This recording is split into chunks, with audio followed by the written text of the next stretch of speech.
Hello friends, आज हम nutshell में देखेंगे फिल्म दृश्यम 2। तो चलिए वीडियो शुरू करते हैं बिना किसी देरी के।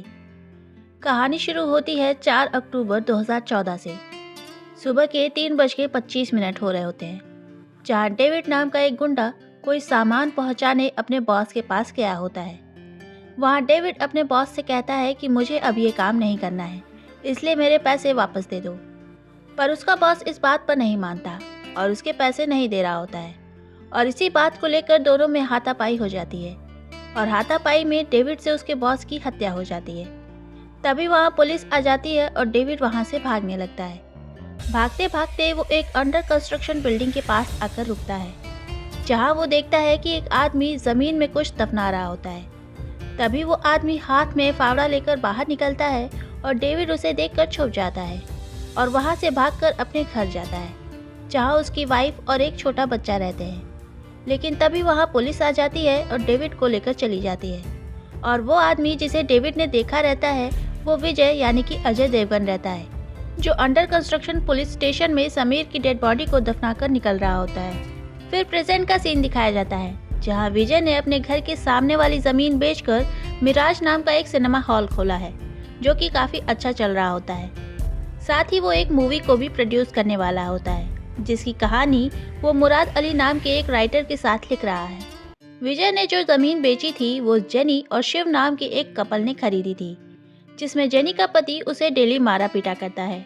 जेनी और विजय की पत्नी नंदिनी में काफी अच्छी दोस्ती रहती है, वो दोनों काफी बातें एक दूसरे से शेयर करती हैं। वहीं विजय की बड़ी बेटी अंजू को उस घटना के बाद से काफी सीवियर पैनिक अटैक्स आते हैं, और विजय की पत्नी नंदिनी भी उस घटना की वजह से काफी डर डर कर रहती है कि कहीं उन्हें कभी भी गिरफ्तार न कर लिया जाए। और जब भी वो विजय से इस बारे में बात करने की कोशिश करती है तो विजय कहता है कि इस घर में उस बारे में कभी भी कोई बात नहीं होगी। वहीं शहर के लोग भी विजय को हमेशा ताने मारते रहते हैं कि वो एक खूनी है। विजय रोज की तरह पहले अपने मिराज केबल की दुकान पर जाता है और वहाँ पर लगे सीसीटीवी कैमरे को सही करवाता है। फिर वो जाता है मिराज सिनेमाज, जहाँ उससे मिलने महेश देशमुख आता है। वही महेश देशमुख जो समीर यानी सैम का पिता है। वो विजय से कहता है कि मेरे बेटे की आज बरसी है, क्या तुम मुझे उसकी अस्थियां दे सकते हो? मैं ये बात किसी को नहीं बताऊंगा। पर विजय मना कर देता है और कहता है कि प्लीज यहाँ कभी मत आइएगा। विजय की सानियो नाम की एक आदमी से दोस्ती है, जो कि कब्रिस्तान में काम करता है। विजय ने उसके कर्जे को भरने में उसकी काफी मदद की थी। साथ ही विजय की दोस्ती एक चौकीदार से भी है, और विजय ने उसे अपनी फिल्म में कास्ट करने का वादा किया है। वहीं इधर 7 साल बाद डेविड रिहा हो जाता है। वहां से वो अपने घर जाता है, जहां वो देखता है कि उसकी पत्नी और बच्चा काफी खराब हालत में है। इधर सैम की बरसी पर मीरा अपने बेटे का पुराना वीडियो देख रही होती है। उसके अंदर अभी भी बदले की भावना है, और वो विजय और विजय के परिवार को जेल की सलाखों के पीछे देखना चाहती है। अगली सीन में विजय अपने चौकीदार फ्रेंड के साथ शराब पी रहा होता है, जहां वो विजय से पूछता है कि हमारी फिल्म कब बनेगी। तब विजय कहता है कि अभी फिल्म का क्लाइमैक्स लिखना बाकी है। तब वो चौकीदार कहता है कि आपको डर नहीं लगता कि आपकी फिल्म कोई चुरा लेगा? तब विजय कहता है कि नहीं, क्योंकि मैंने इस कहानी को किताब के रूप में ऑलरेडी पब्लिश करा रखा है, ज्यादा नहीं पर कुछ कॉपी। दूसरी तरफ विजय की वाइफ जेनी से बात कर रही होती है, और वो जेनी से कहती है कि तुम्हें अपने पति के खिलाफ पुलिस कंप्लेंट कर देनी चाहिए।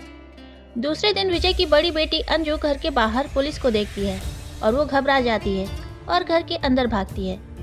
दरअसल पुलिस जेनी के कहने पर शिव को वार्निंग देने आई होती है। रात में अंजू को फिर से पैनिक अटैक आ जाता है और डॉक्टर कहती है कि आपको इनका खास ख्याल रखना होगा, वरना बात और बिगड़ जाएगी।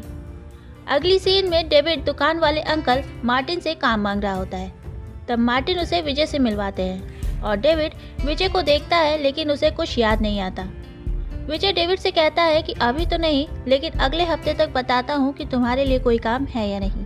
डेविड बाहर आकर सिगरेट पीने लगता है और नया पुलिस स्टेशन देख रहा होता है, लेकिन फिर भी उसे कुछ याद नहीं आता। अगली सीन में सावंत को आईजी सर का कॉल आता है और सावंत गायतोंडे को लेकर आईजी सर यानी अक्षय खन्ना के पास जाता है। आईजी तरुण गायतोंडे से बोलते हैं कि एक तुम ही थे जो विजय के बारे में सही थे। तो गायतोंडे कहता है कि इसका क्या फायदा हुआ, मैं तो पिछले 7 सालों से सस्पेंड होकर बैठा हूँ। तभी वहाँ मीरा आती है और कहती है कि अब हमारे पास एविडेंस है। तब एंट्री होती है शिव और जेनी की। दरअसल वो दोनों पुलिस ऑफिसर्स रहते हैं और वहाँ पर विजय की फैमिली के खिलाफ सबूत इकट्ठे करने गए रहते हैं। साथ ही इन सब ने विजय के सारे घर में ऑडियो रिकॉर्डिंग डिवाइस लगा रखी है।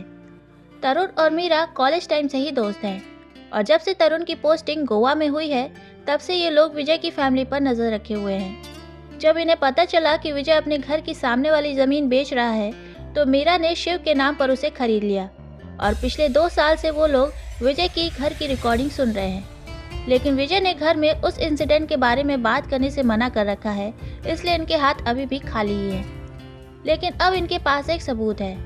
दरअसल जेनी विजय की वाइफ नंदिनी से पूछ रही होती है कि दीदी क्या आपको ये डर है कि अंजू कभी घबराहट में किसी को कुछ बता न दे। तब नंदिनी कहती है कि अंजू को तो कुछ पता ही नहीं है। विजय ने अगले ही दिन बॉडी कहीं शिफ्ट कर दी थी और कहते हैं कि घर में ये बात किसी को ना पता हो तभी अच्छा है। तो अब इनको इतना तो पता है कि विजय ने अगले दिन डेड बॉडी शिफ्ट कर दी थी। फिर ये लोग दोबारा सबसे पूछताछ करने लगते हैं कि किसी ने तो 3 अक्टूबर को विजय को उस रात देखा होगा। इन्फॉर्मेशन देने वालों को 5 लाख रुपए मिलेंगे, ऐसा भी ऐलान कर दिया जाता है। अगले दिन विजय जब घर पर नहीं रहता है तब आईजी तरुण विजय के घर जाता है और नंदिनी और बच्चों को काफी डरा देता है। उसके जाने के बाद जेनी आती है और कहती है कि पूरे शहर में ये बात फैल गई है कि विजय ने चर्च में डेड बॉडी छुपाई है। नंदिनी विजय को घर बुलाकर विजय से बॉडी के बारे में पूछती है, लेकिन विजय उसे कुछ भी बताने से मना कर देता है। तब नंदिनी कहती है कि क्या तुम्हें मुझ पर भरोसा नहीं है। तब विजय कहता है कि मैंने दिल और दिमाग में से हमेशा दिमाग पर भरोसा किया है और आज भी मैं वही करूँगा। और नंदिनी वहाँ से चली जाती है। अगले दिन डेविड पणजी जाने के लिए बस का वेट कर रहा होता है क्योंकि उसे वहाँ जॉब मिल गई रहती है। वो मार्टिन की दुकान में बैठा रहता है जहाँ विजय भी रहता है।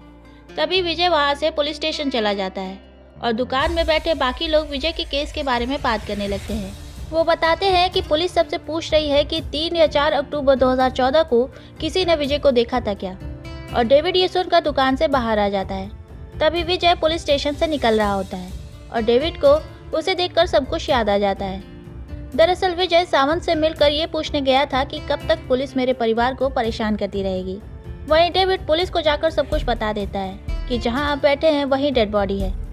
पुलिस उसे पैसे देती है लेकिन फिर उससे पैसे ले लेती है और वो उसे वहीं बैठा लेते हैं। फिर तरुण कोर्ट से थाने में खुदाई करवाने की परमिशन ले लेता है, साथ ही केस को रीओपन करने की भी अपील कर देता है।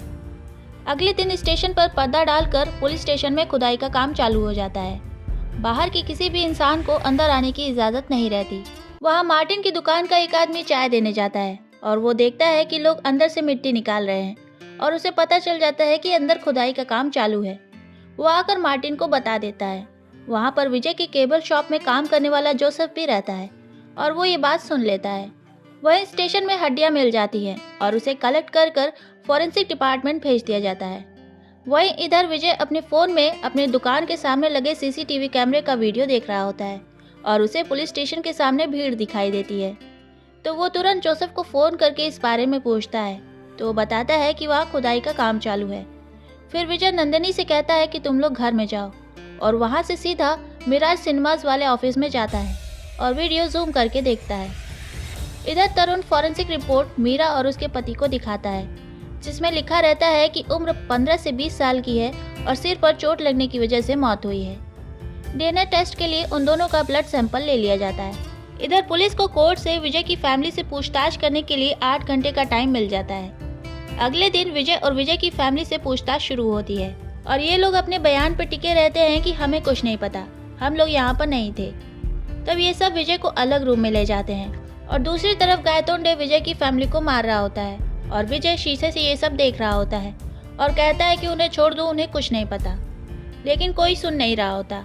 तभी अंजू को पैनिक अटैक आ जाता है और उसकी तबीयत काफ़ी ख़राब हो जाती है और ये देखकर विजय कहता है कि ठीक है, मैं सब कुछ बताता हूँ पर उन्हें छोड़ दो, मेरी बेटी की तबीयत खराब है। वहाँ इन सबको जेनी और शिव की सच्चाई भी पता चल जाती है। तब विजय कहता है कि 2 अक्टूबर 2014 को नंदिनी बच्चों के साथ बाहर गई थी। मैं देर रात तक अपने ऑफिस में बैठकर शराब पी रहा था। जब घर आया तो देखा कि घर में कोई घुसने की कोशिश कर रहा है। मैंने सरिया उठाया और उसकी पीठ की तरफ मारा, लेकिन वो झुक गया और उसके सर पर सरिया लगा। पास जाकर देखा तो पता चला कि वो 15 से 16 साल का एक लड़का था और उसकी वहीं मौत हो गई थी। मैं डर गया और मैंने उसकी डेड बॉडी को अपने गार्डन में छुपा दिया। फिर जब बाद में मुझे पता चला कि पुलिस उसे ढूंढ रही है तो मैंने उसे पुलिस स्टेशन में दफना दिया, जो कि उस समय अभी बन रहा था। मीरा तरुण से कहती है कि इसके परिवार में से कोई नहीं बचना चाहिए। तब उसका हस्बैंड कहता है कि इसमें विजय की परिवार की क्या गलती है, तुम आखिर ऐसा कर क्यों रही हो।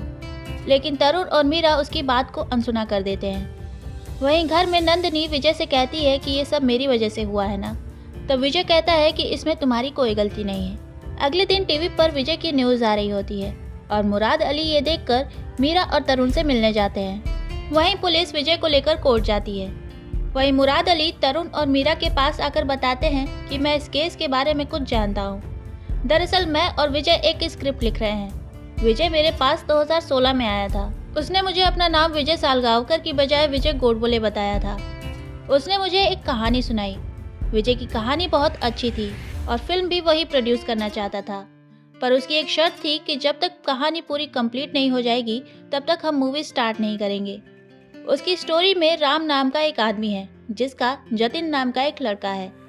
एक रात जतिन अपनी फ्रेंड के साथ एक पार्टी में जाता है जहाँ एक लड़का उसकी फ्रेंड से बदतमीजी करता है और जतिन और उस लड़के में हाथापाई हो जाती है। उसके बाद जतिन और उसकी दोस्त घर चले जाते हैं, लेकिन उस लड़के को अपनी बेइज्जती का बदला लेना था, इसलिए वो जतिन के पास आता है और गलती से जतिन के हाथों उस लड़के का खून हो जाता है। तभी राम वहाँ आता है और अपने बेटे को देखता है और उस लड़के की डेड बॉडी देखकर उसे पता चल जाता है कि ये लड़का शहर के फेमस बिल्डर का बेटा है और वो उस लड़के की डेड बॉडी को उस बिल्डर की अंडर कंस्ट्रक्शन बिल्डिंग में दफना देता है। उस दिन के बाद से वो अपने खिलाफ सारे सबूत इकट्ठे करने लगता है और एक दिन पुलिस को डेड बॉडी मिल जाती है और वो अपने बेटे को बचाने के लिए जेल चला जाता है। मुराद बताते हैं कि विजय को ये डर था कि कहीं उसकी कहानी चोरी ना हो जाए, इसलिए उसने 1 साल पहले ही इस कहानी की किताब छपवा दी थी और उस कहानी पर एज अ राइटर मेरा नाम लिखा हुआ है, साथ ही पब्लिश भी मेरे ही नाम से हुई है। आगे मुराद बताते हैं कि लेकिन हम लोग एंडिंग से खुश नहीं थे, इसलिए हम लोग दोबारा क्लाइमेक्स लिख रहे थे। तभी तरुण को गायतोंडे का कॉल आता है कि एक प्रॉब्लम हो गई है। कोर्ट में विजय की वकील बोलती है कि मेरे क्लाइंट को टॉर्चर करके ये बयान जबरदस्ती लिया गया है और जज के पूछने पर विजय कहता है कि हाँ, मुझे टॉर्चर किया गया था। विजय की वकील कहती है कि ये पूरा केस मनगढ़ंत है, जिसकी कहानी दृश्यम नाम की एक किताब से पुलिस ने चुराई है, जिसकी एक एक घटना पुलिस ने हूबहू कॉपी कर ली है। डेड बॉडी के पुलिस स्टेशन से मिलने से लेकर विजय के बयान तक सब कुछ इस बुक से कॉपी किया गया है। तभी अपोजिशन का वकील कहता है लेकिन डेड बॉडी तो समीर की है। तभी कोर्ट में डीएनए रिपोर्ट आती है और पता चलता है कि डीएनए तो मैच ही नहीं हुआ, मतलब डेड बॉडी समीर की थी ही नहीं। ये सब सुनकर जज विजय को रिहा कर देते हैं और साथ ही विजय की लॉयर बताती है कि हम लोग गोवा हाई कोर्ट में इस केस को हमेशा के लिए खारिज करने की अर्जी देने जा रहे हैं और विजय रिहा हो जाता है। वहीं उधर तरुण को ये बात पता चलती है और वो पूछता है कि आप लोग को क्लाइमेक्स नहीं पसंद था तो आपने क्या लिखा। तब वो बोलता है कि विजय ने मुझसे कहा था कि हमारी कहानी में हीरो जेल जा रहा है, जो कि पब्लिक को पसंद नहीं आएगा। तो विजय ने कहा कि अगर पोंडुलम पुलिस स्टेशन में सच में कोई लाश मिल जाए तो आगे का प्रोसेस क्या होगा। तो मैंने पुलिस की आगे की कार्यवाही क्या होगी ये सब पता करके उसे बता दिया।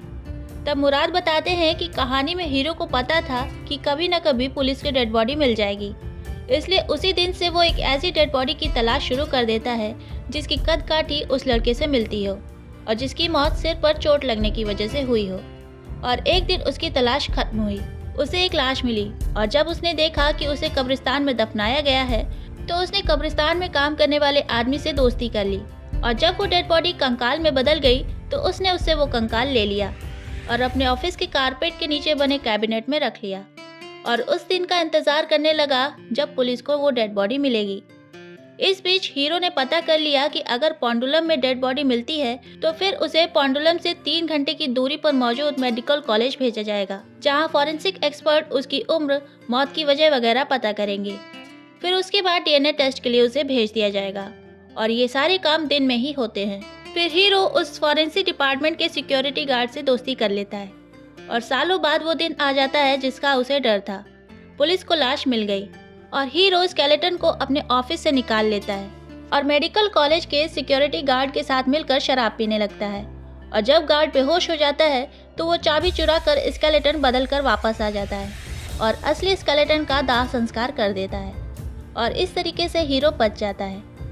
वहीं जज आईजी तरुण को बुलाते हैं। तब तरुण कहता है कि हम सब जानते हैं कि असल में क्या हुआ था, पर हम इसे प्रूफ नहीं कर सकते और हम हार गए, और इस हार की पूरी जिम्मेदारी मैं अपने ऊपर लेता हूँ। तब जज कहते हैं कि अनसॉल्व्ड केस हमारे सिस्टम में कोई नई बात नहीं है। तब तरुण वहाँ से चला जाता है। एंड सीन में हमें दिखाते हैं कि विजय ने समीर की अस्थियों में से कुछ अस्थियां मीरा के हस्बैंड को भेज दी होती है, और साथ ही एक लेटर भी लिखा रहता है कि आपने जो मांगा था मैं वो आपको दे रहा हूँ, प्लीज़ इसके बाद मेरे परिवार को परेशान मत करिएगा। और वो दोनों समीर का दाह संस्कार कर देते हैं और विजय अपने परिवार के साथ खुशी खुशी रहने लगता है। तो आज के इस वीडियो में इतना ही। अगर वीडियो पसंद आया हो तो वीडियो को लाइक शेयर करें और चैनल को सब्सक्राइब करें। मिलते हैं अगले वीडियो में, तब तक के लिए बाय।